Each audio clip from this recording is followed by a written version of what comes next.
Salut à tous, alors c'est Frédéric Delavie. Alors ce soir je voulais faire une petite vidéo suite à une remarque qui a été inscrite sur mon YouTube, hein, les réseaux sociaux ça sert à ça, pouvoir transmettre l'information, hein, c'est ça qui est fabuleux maintenant, donc les gens peuvent communiquer, ça fait avancer la science. Donc j'ai eu une petite remarque suite à une vidéo que j'avais fait sur pourquoi les Nordiques sont blonds et les Esquimaux sont bruns. Donc je vais parler de ces adaptations à la manque de luminosité, hein, mais aussi pour les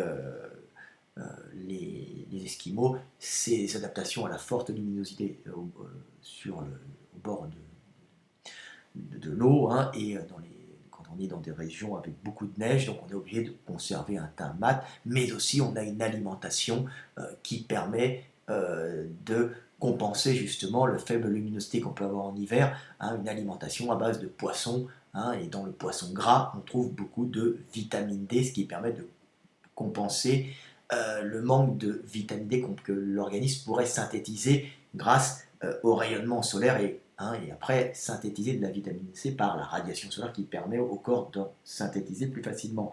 Donc d'éviter le rachitisme pour les enfants ou les carences en général, carences plutôt pour les femmes quand elles font des enfants. Hein. Parce qu'à ce moment-là, elles pompent beaucoup d'énergie, elles doivent en donner aux petits, donc construire un petit, nourrir un petit avec du lait, donc tout ça, avec du calcium dans le lait, tout ça, ça peut entraîner de graves problèmes chez la femme. Donc j'ai fait une petite vidéo là-dessus. Alors sur la question, le garçon m'avait envoyé une réponse qui était intéressante, hein, c'était un questionnement. Donc voilà, alors je vais vous la faire. Alors pourquoi? Alors j'ai fait un petit texte, hein, sur mon Facebook, hein, donc je vais vous lire mon texte et après je discuterai, j'essaierai de parler, d'approfondir un peu ce texte. Alors, pourquoi les blondes ont la cote? J'ai une découverte en direct. Question de l'élève au maître qui fait progresser le savoir. Fred Delavier, c'est comme ça qu'on m'appelle. Sur Wiki, pour Peter Frost, anthropologue, la blondeur aurait pour origine une sélection sexuelle. Pour Peter Frost, anthropologue, formé à l'université de Laval, Québec, la prédominance du caractère blond en Europe aurait pour origine une sélection sexuelle. Elle serait due à la mutation du gène MC1R qui se serait produite il y a 11 000 ans pendant la dernière période glaciaire. Rare, fort apprécié par les hommes préhistoriques, le caractère blond aurait été alors sélectionné pour des raisons culturelles et sociales. Alors là, c'était la question, c'était la petite phrase que m'avait envoyée ce garçon. Donc j'ai fait une réponse parce que Peter Frost se trompe. Bien, il y a effectivement une attirance, hein, mais l'attirance, elle n'est pas uniquement pour la beauté, hein, ce n'est pas uniquement social. Donc j'ai fait ma petite réponse. Alors, c'est bidon comme thèse. Rien n'est sélectionné au hasard. Ce n'est ni social ni culturel, ou plutôt le social et le culturel sont intimement liés à la sélection naturelle, la beauté étant toujours fonctionnelle. C'est toujours positif. Un individu clair de peau, voire blond, donc encore plus clair, signifie une meilleure croissance avec peu de luminosité comme en Europe. De plus, à partir du moment où l'homme a stocké des réserves caloriques, donc au néolithique avec l'apparition de l'agriculture et de l'élevage, il sortait moins, il avait aussi une nourriture moins riche en abats et en produits provenant de la chasse, donc moins riche en vitamine D, hein. Donc peau et cheveux plus clairs pour profiter de la luminosité des plus rares moments passés à l'extérieur et ainsi synthétiser, hein, cette vitamine D pour profiter de la luminosité. Donc inconsciemment, c'était un gage de meilleure survie, hein, les blonds clairs. Voilà. Les individus plus pâles avaient donc moins de problèmes de croissance et de rachitisme quand ils étaient jeunes, ce qui était surtout valable pour les femmes européennes qui restaient à la maison à cause des climats froids. Alors c'était surtout pour les femmes adultes quand elles faisaient des bébés. Les blondes sont donc devenues signe de fertilité et de bonne santé au nord brumeux et dans les régions au nord, hein, brumeux et pluvieux. Les blondes étant moins susceptibles de générer de graves carences en calcium quand elles portaient et allaitaient les enfants. Voilà, graves carences en calcium dues justement à ce manque de vitamine D parce qu'elles ne sortent plus et elles font beaucoup d'enfants. Donc elles ont en général, ça s'appelle de l'ostéomalacie, hein, c'est une décalcification qu'on retrouve chez l'adulte, donc il conserve une trame osseuse organique, mais le calcium ne se met pas vraiment dessus, je ne peux pas l'expliquer comme ça, je ne suis pas biologiste, mais on se retrouve avec des os mous. Donc, alors voilà, c'est à peu près ça. Donc voilà, je termine le texte, voilà, tout est énergétique, même notre attirance pour les blondes aux yeux bleus en Europe. Alors vous voyez, tout simplement parce qu'en Europe, c'est un climat qui est... On est attiré par les blondes, maintenant vous allez savoir, on est attiré par les blondes. Les hommes, en général, hein, les hommes préfèrent les blondes, je crois que même il y a un film comme ça, hein. Donc c'est pas une blague, hein, c'est les hommes européens, bien sûr les Africains ne sont pas attirés par les blondes, et les, Nord-Africains, pas forcément, mais vous voyez aussi, par exemple, les Saoudiens, qui sont plutôt attirés par les brunes, pour des raisons culturelles aussi, mais la brune, hein, c'est pour ça qu'ils vont souvent avec des prostituées marocaines à Paris, quand on les voit sur les Champs-Élysées. Hein. Ils ne sont pas attirés par la blonde, la prostituée blonde, hein, non, ça sera la prostituée marocaine plutôt. Donc, ce qui se passe, c'est que ça correspond effectivement, cette sélection du gène, à 11 000 ans, comme Peter Frost le dit, effectivement, sur ça, il a très très bien étudié. Mais 11 000 ans, pourquoi? Parce que c'est le commencement des premiers chasseurs, du néolithique, on va dire, et des premiers agriculteurs et des éleveurs. Donc à ce moment-là, il y a moins de... on n'est plus obligé on chasse moins, hein, on fait des maisons, hein, donc il y a un changement de nourriture, puisqu'à ce moment-là, on va plus se reporter sur des céréales, sur des plantes particulières qu'on va planter et semer, planter, on va récolter les graines, hein, ça va se faire doucement, donc on va les stocker et on va éviter les carences qui pourraient survenir, par exemple en hiver ou au début du printemps, quand on ne peut pas aller tout le temps à la chasse, donc on peut, à ce moment-là, en hiver, on n'est plus obligé de sortir, on a des réserves caloriques faites par ces céréales et puis par les animaux qu'on a stockés avec de l'herbe. Donc c'est le début du néolithique. On se retrouve au néolithique avec des gens qui restent plus à l'extérieur des maisons, avec les femmes qui sortent un peu moins. Hein. En Europe, les femmes ne sortent pas beaucoup parce qu'elles ont le bébé à cette époque. Hein. Donc elles restaient plus près de la grotte, hein, où elles accompagnaient des fois la chasse leur mari, ou elles chassaient un peu autour des zones, autour on va dire, du foyer, hein, où il y avait la chaleur, hein, parce qu'il faisait quand même relativement froid. Mais avec le néolithique, donc la révolution néolithique, la révolution de l'agriculture et de l'élevage, on se retrouve avec un changement radical dans la nutrition, donc moins d'abats, moins de viande, bien qu'on soit éleveur aussi, hein, plus de céréales, hein, mais on voit aussi des carences alimentaires qui commencent à arriver. Donc carences, bien sûr, en vitamine D, parce qu'on a des aliments moins riches en vitamine D, puisqu'on ne chasse pas, on mange moins d'abats. Hein. Des fois, on se mangeait un gros abat, un gros foie de cerf ou un gros foie de sanglier. Hein.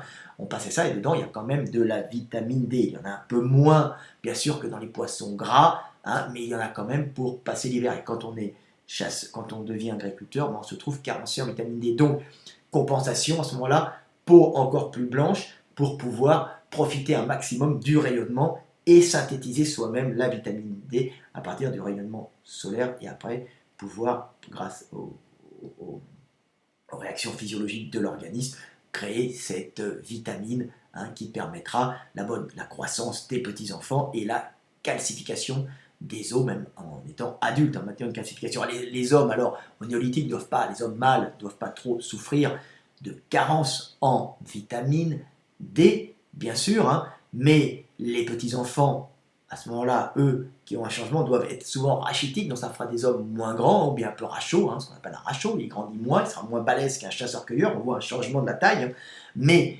on a plus de calories, si vous voulez, mais on a plus de riches de carences alimentaires. Vous voyez, le contraire, c'est qu'on commence à rentrer avec pas l'industrialisation, mais l'agriculture dans la malbouffe, hein, malbouffe qui permet de croître quand même parce qu'on a plus de calories, mais on perd un peu de qualité nutritionnelle. Mais d'un autre côté, on est en permanence, donc on meurt moins, peut-être aussi par exemple d'infections, comme on a plus de nourriture, on va peut-être être plus résistant des fois, mais on fait beaucoup de maladies, ce qu'on va commencer les premières maladies de civilisation. Donc on voit que il y a des problèmes, c'est la vitamine D, hein, comme les femmes vont rester à la maison près du foyer, hein, elles ne vont plus sortir autant que les hommes, hein, et en plus la nourriture va être relativement carencée en vitamine D, donc les femmes vont plutôt, les hommes vont plutôt être attirés, hein, on va plutôt être attirés par des gens plus clairs, hein, et surtout pour les femmes c'est vraiment important parce qu'elles passent leur temps à cette époque, hein, elles ne vont pas au bureau, hein, ce ne sont pas des exécutifs women qui veulent leur liberté et veulent réussir leur carrière professionnelle. La carrière d'une femme à l'époque, c'est faire des enfants dans le peu de temps qu'il leur reste, qu'elles ont à vivre, hein, pour transmettre la vie et puis que l'espèce puisse continuer. Donc elles font leur rôle de femme, hein, donc leur rôle de femme c'est de porter et d'élever des enfants en permanence, ce sont des multiparturiantes, dès qu'un enfant est né, on l'allaite, et quelques temps après, on en fait un deuxième, parce que la vie étant dure à cette époque-là, hein, il y a beaucoup d'enfants qui meurent, hein, donc qui meurent de maladies, d'infections, de bronchites, souvent à cause du climat froid. Donc les mamans, les femmes deviennent des mamans, elles en faisaient beaucoup, elles étaient chasseuses-cueilleuses, mais là en plus avec des carences un peu alimentaires, elles ont plus de calories mais moins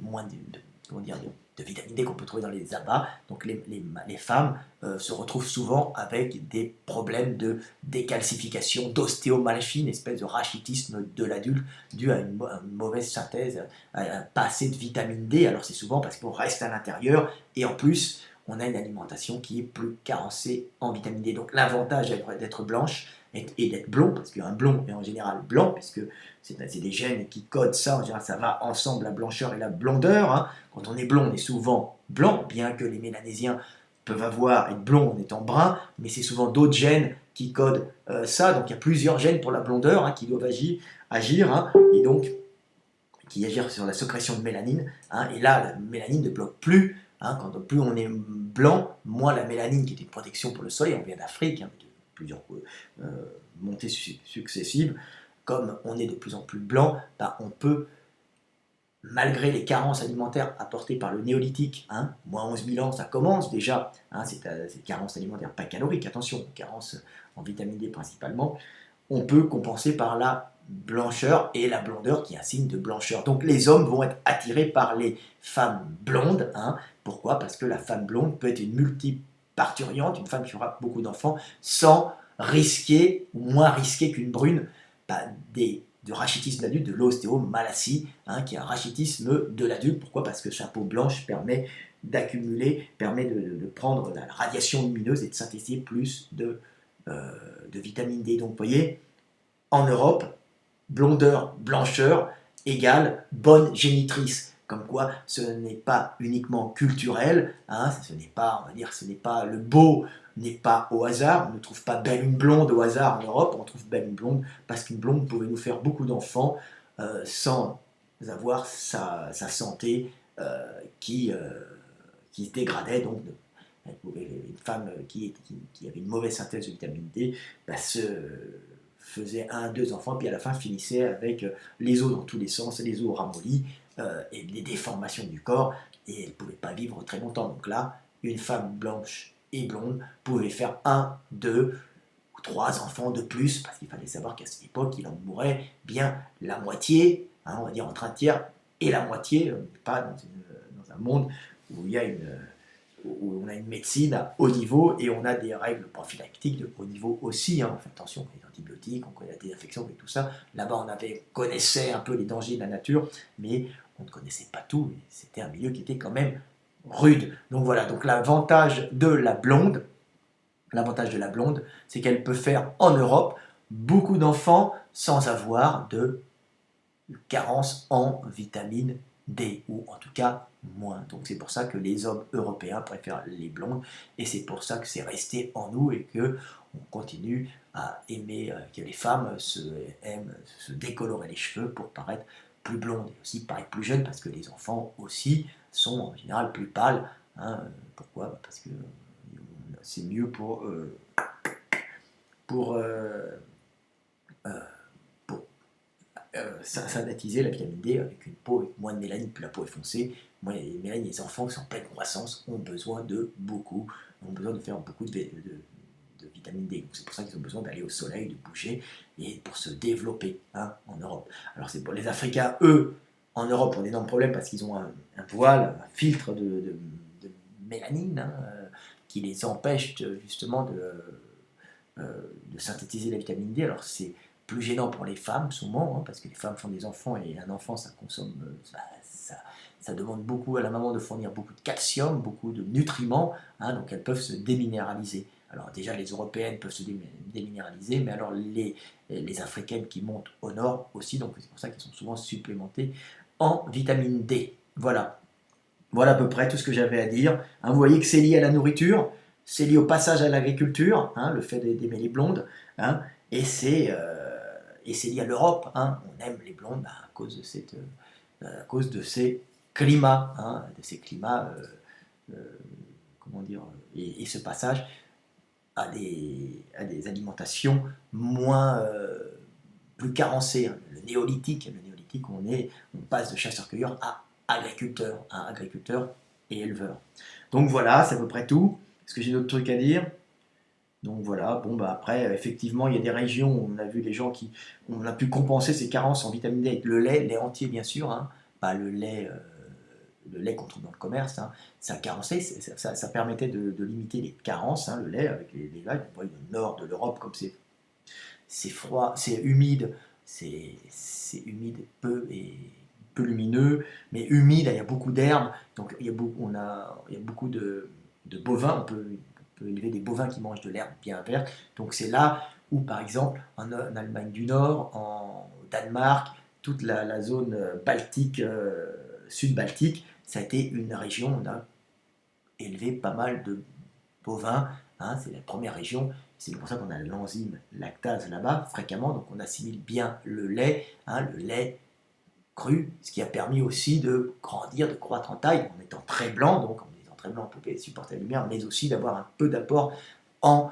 vitamine, en vitamine D. Hein. Et alors en plus, si on a un peu des chasseurs à côté, on mange du poisson, donc on peut compenser, avoir beaucoup de calories et grandir. Donc voilà l'avantage aussi d'avoir ces régions, c'est pour ça qu'on a des grands souvent par là. Hein.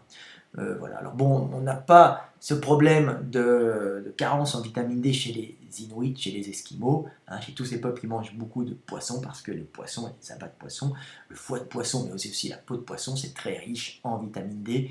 Donc chez les peuples qui sont chasseurs-cueilleurs et pêcheurs, essentiellement pêcheurs, on ne trouve pas ce problème, et donc il n'y a pas cette attirance, il n'y aura pas cette attirance pour les blondes. Hein. Alors, bien sûr, le gène n'est pas forcément apparu non plus, mais on n'aura pas cette carence, c'est pour ça aussi qu'ils sont moins pâles. Hein. Quand on reste chasseur-cueilleur, hein, et c'est évident qu'en général, on blanchit moins, hein, et on doit blanchir plus dès qu'on passe